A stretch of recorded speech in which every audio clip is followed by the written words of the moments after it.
Hello, students. How are you? I hope you're doing fine during these times.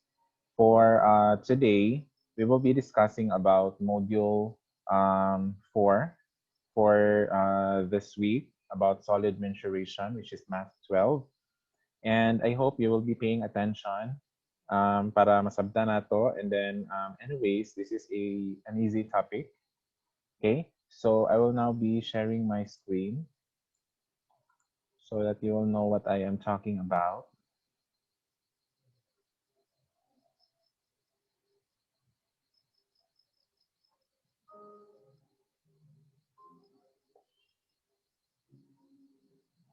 Okay, so this subject is Math 12. And for this week, September 14 to 18, 2020, this is our topic. So our topic for this week is rectangular parallelepiped. Others call this as rectangular prism. Anyways, they are the same. However, in this lesson, we will be using the term parallelepiped. And I based it on the book of Kern and Bland, which is, I think, a Bible if hisgutan nato ang solid mensuration. So many schools, no, universities and colleges are still using the book of Kern and Bland if they will be teaching solid mensuration. Okay, so our objective for this lesson is you will be able to solve problems involving rectangular parallelepiped. And aside from that, it is also expected that you students will be able to remember or memorize the properties of rectangular parallelepiped. Why? Because if you don't memorize the properties, then you will not be able to solve the problems. Okay? Naay mga cases nga feeling mo dili siya ma-solve, but if you know the properties, ma-solve dai siya. Okay? So, start this lesson, I have here an activity. So you're asked to cut the net below. So what you're going to do is you cut it here on the side. Do not cut along the dotted lines. Instead, after cutting it, the net, you will fold along the dotted lines and use the tabs to glue the solid together. Naka-form na din mo og rectangular parallelepiped. And if naka-form na mo rectangular parallelepiped, you will be determining the total area and volume of this rectangular parallelepiped. So, sayo na rin siya. So, what you're going to do is you just print the first page, maka-create na din mo rectangular parallelepiped. So, again, ang tawag ani is net. And this is not the only possible net of a rectangular parallelepiped. Pwede po nga ang kaning isa diri na siya diri tapad or something. So, pwede siya malahi actually. Now, for definition, what is a rectangular parallelepiped? So a rectangular parallelepiped is a polyhedron whose 6 faces are all rectangles. So take note of this. It is a polyhedron whose 6 faces, there are actually 6 faces, and all the shapes of those 6 faces are all rectangles. Okay? So now, what I want you to remember again, as what I've said, you need to memorize the properties. Okay? So the parallel edges of a rectangular parallelepiped are equal. Number 2, the opposite lateral faces of a rectangular parallelepiped are equal and parallel. And number 3, any two opposite faces of a rectangular parallelepiped may be taken as the base. And number 4, every section of a rectangular parallelepiped made by a plane parallel to the base is equal in area to that of the base. So to explain further, so I have here a model of a rectangular parallelepiped. This simple box over here. So for property number 1, the parallel edges of a rectangular parallelepiped are equal. So asa man din ang parallel edges. So we have here, this is an edge. This is also an edge of this rectangular parallelepiped. Ang giingon sa property number 1, kani siya congruent pud siya ni parallel na sila. Kani pud nga edge is parallel to this, and it follows also that they are equal. Okay?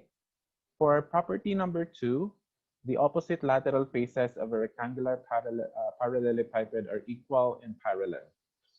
So example, so if you consider the top and the bottom as your bases, so kaning naa diri sa kilid, these are called lateral faces. Okay? So when we say lateral area, you will compute the area of the lateral faces. It does not include the top and bottom, which is the bases. But if you're asked to find the surface area or the total area, lateral area plus the area of the bases. So pila kabuok pairs of opposite lateral faces? Tulo. Okay? So kani 1, 2. So 1, 2, and then taas dayon 3. Okay? So aside from that, they are parallel and at the same time, they are equal. So take note, pareha sila og shape and of course, size, and then parallel sila. For number 3, any two opposite faces of a rectangular parallelepiped may be taken as the bases. Okay?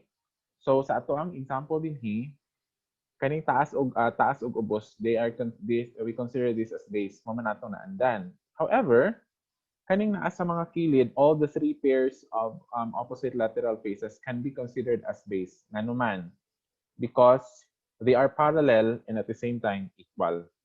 So later on, as we go along with our lesson, we will be discussing about prism, what is prism, and as what I've said a while ago, rectangular parallelepiped is actually an example of a prism, pero gipanganlan lang siya og lahi kay para ma-distinguish siya. Other books actually, instead of using rectangular parallelepiped and rectangular prism, they're referring to this shape as cuboid. Lahi ang cube, lahi po ang cuboid. Okay? Next, number 4. Every section of a rectangular parallelepiped made by a plane parallel to the base is equal in area to that of the base. So say for example, mani akong rectangular parallelepiped, na ako'y plane nga niagi ni intersect sa ako ang solid. And remember, when we say section, it is the intersection of the plane and the solid. So if kato nga plane, parallel siya sa base, ang section is equal in area to that of the base. Okay. Again, ako na siyang i-emphasize ha. Kani nga mga properties, dili ni siya ihatag sa inyo ha during sa pag-solve. Dapat na-memorize na ninyo siya. And based on the given information sa problem, you must be able to solve what is being asked. Okay? Next, so muna siya, property number 3 and property number 4. Now let us move on to formula. So for the total area, this is the formula. It is equal to the sum of the areas of the faces. So again, the opposite lateral faces are equal. Muna siya nga, actually kayo mo siya i-distribute actually, that's 2LW plus 2LH plus 2WH. I-cancel out lang ang 2 para dili na siya medyo puti. So ngano na ay 2 because duha ka LW. Like say for example, muna siya imong height, this is your length, and this is your width. So kaning ubos o taas, ang area ani is LW. Na kay duha man kabuok, so 2LW. Kaning naa sa kilid, L og H. Muna siya nga 2LH.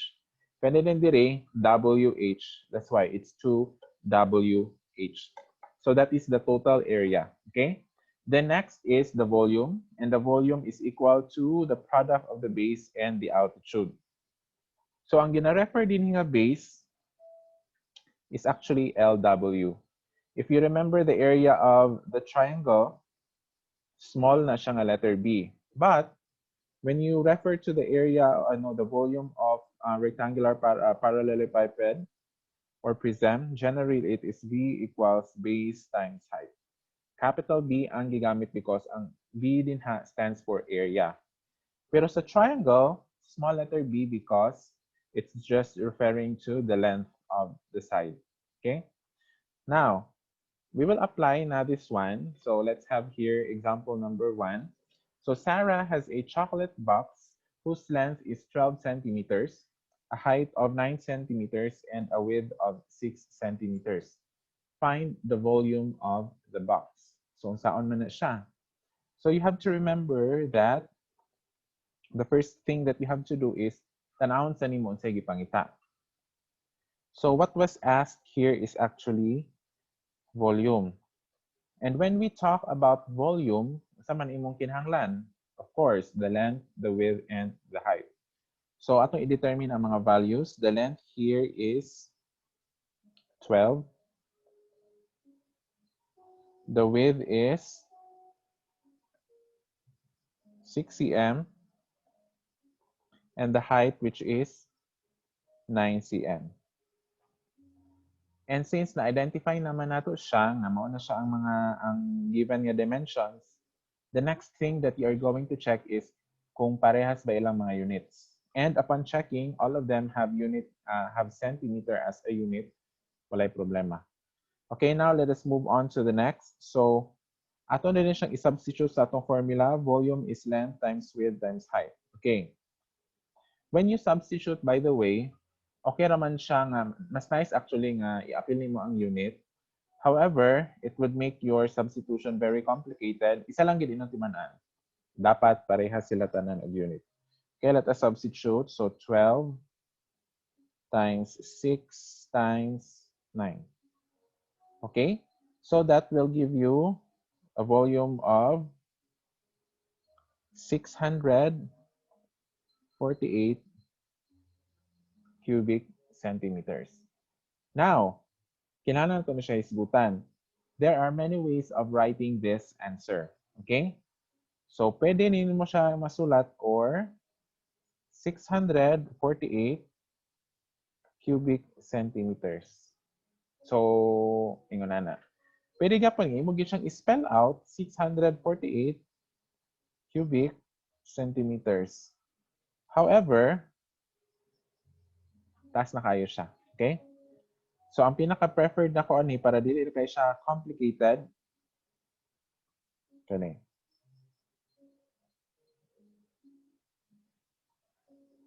Next is example number 2. A water tank is 90 meters long and 60 meters wide. What is the volume of the water in the tank if the depth of the water is 40 meters? So this one is also a very simple problem because ang gipangita lang is what is the volume. Na kay volume man ang gipangita, all you have to do is determine the length, the width, and the height. Okay, so our length is equal to 90 meters. Our width is equal to 60 meters. And our height is equal to 40 meters. So remember here, the word depth, so sa Bisaya pa kalalom, is being used instead of using the word height, but they mean the same thing. Okay? Now let us go into substitute. So for the length, we have here 90 times 60 times 40. And this will give you 216,000 cubic meters. So this is our final answer. Okay. For example number 3, we have here Jeffrey's first planter is 8 feet long and 2 feet wide. The container is filled with soil to a height of 3 feet in the planter. What is the volume of soil in the planter? By the way, guys, when you solve problems you have to determine first what solid is involved. But since we're talking about rectangular parallelepiped, definitely, ang mga ipanghatag na ko ng mga examples is about na siya sa rectangular parallelepiped. However, kung mag-exam na dayon, syempre, dili na mo isaba kung unsa na siya nga solid, di ba? And dapat, like, say for example, kanin number 3, you need to know kung unsa ng planter. But if you don't have any idea, wala na gitay mabuhat. You have to, if kung assignment lang siya, clarify lang mo sa teacher or i-search mo kung saan ang planter. So probably it has something to do with mura siya butang, mura siya saba, mura lungon or something, yan ang shape. wherein dito ka magtanom. So, garden siya. Okay? So, the next thing that you're going to do is you're going to determine what is asked. So, what is asked is the volume of soil in the planter. Okay? So, kay volume na po na ipangita, we need to determine the length, the width, and the height. So, our length here is 8 feet. And our width is 2. And our height is 3. So, the formula is volume equals length times width times height. So, our length is equal to 8. Our width is 2, and our height is 3. So this is 48 cubic feet. Ana lang. Now let us go to example number 4. A storage room has a rectangular floor, 76 feet by 42 feet. The walls are vertical and 20 feet high. If there are no windows, find the total area of the ceiling, walls, and floor, and also find the storage space of the room. So what we are going to do in this problem is i-determine sa ninyo unsay gipangita. So in this case, what is asked is the total area and the storage space. So you know already what is total area, kanina na din storage space. So storage space is actually volume. So in this problem, dili lang siya usa ka book ang gipangita, duha. Okay? So same lang yapon ang process. What you're going to do is you're going to determine the length, the width, and the height. So magamit nato na siya later pag solve na nato. Okay? So now let us have for our solution, what is the length? So the length is this one, 76 feet. The width is 42 feet. And the height, which is 20 feet. So now let us compute first for the volume.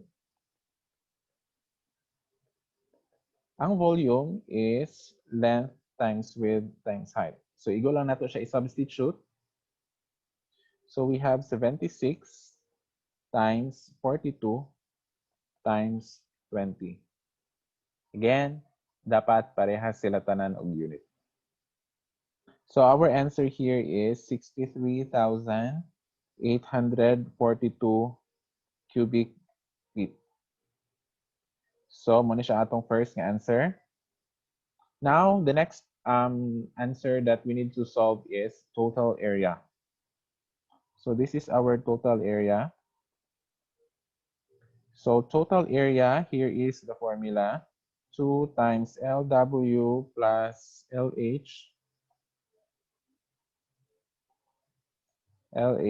plus WH. So, igo ra gyud nato ni siya i-substitute, guys. So, 2 times, we have here the length, which is 76 times 42 plus 76 times 20 plus 42 times 20.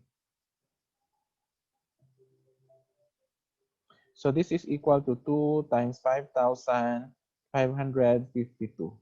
So our total area, therefore, is equal to 11,104 square feet.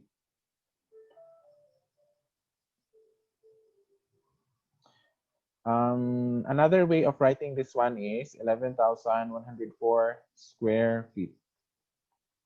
So other teachers and mathematicians would prefer to you write it like this. Usahay manggod kung kanilang naka-exponent manggod imong ibutang ani siya. Usahay dili klaro. So kung SQ imong ibutang, you don't have to put actually the dot here. Kung SQ imong ibutang, square na siya. Kung CU, cubic. Now let us go to our last example, which is example number 5. Here, this is a very unique problem kay walay given. Okay? So, wala given nga number. So, ang given lang is, kanila gid siyang image. So, given this rectangular parallelepiped with a base A, this is the base, A by B, so A by B po ning ubos, and altitude C. So, what is asked is the area of a section. Unsa nga section? Which contains two diagonally opposite edges of parallelepiped. In this case, gihatag magid ang drawing, pwede man actually nga, so mura din na siya. Ay pwede man pod actually nga kuan, pwede man gigikan diri sa DE ana. But kani gi-specify gid nga kani gid siya oh. Kani, kana. So the shape obviously is a rectangle.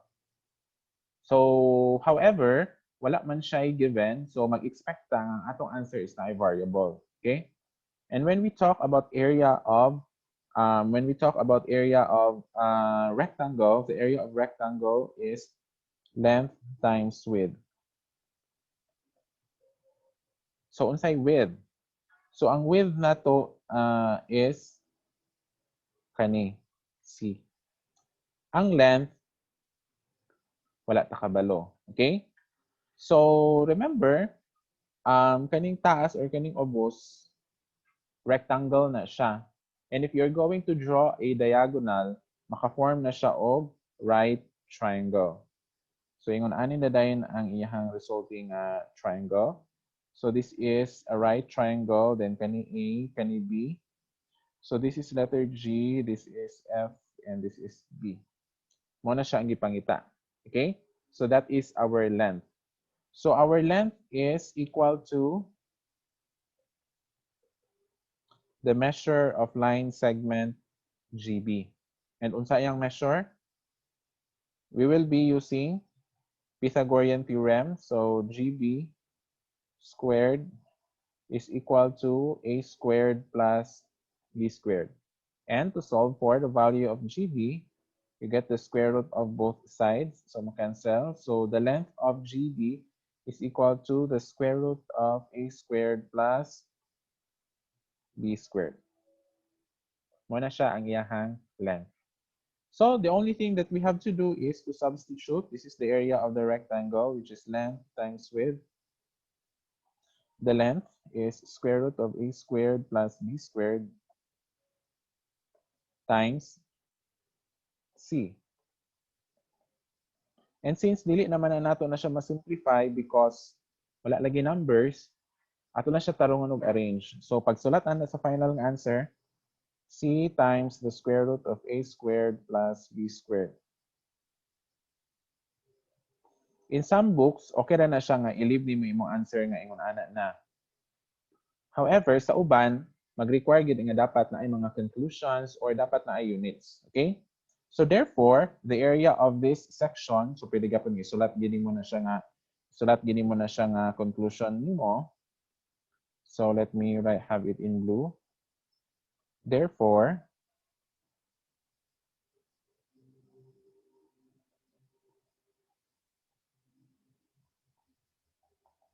the area of the section is C square root of A squared plus B squared square units. Okay, mo na siya. Okay, so yes, that's it.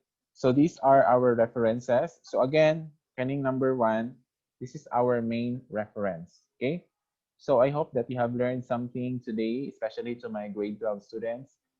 Thank you so much for watching. Bye.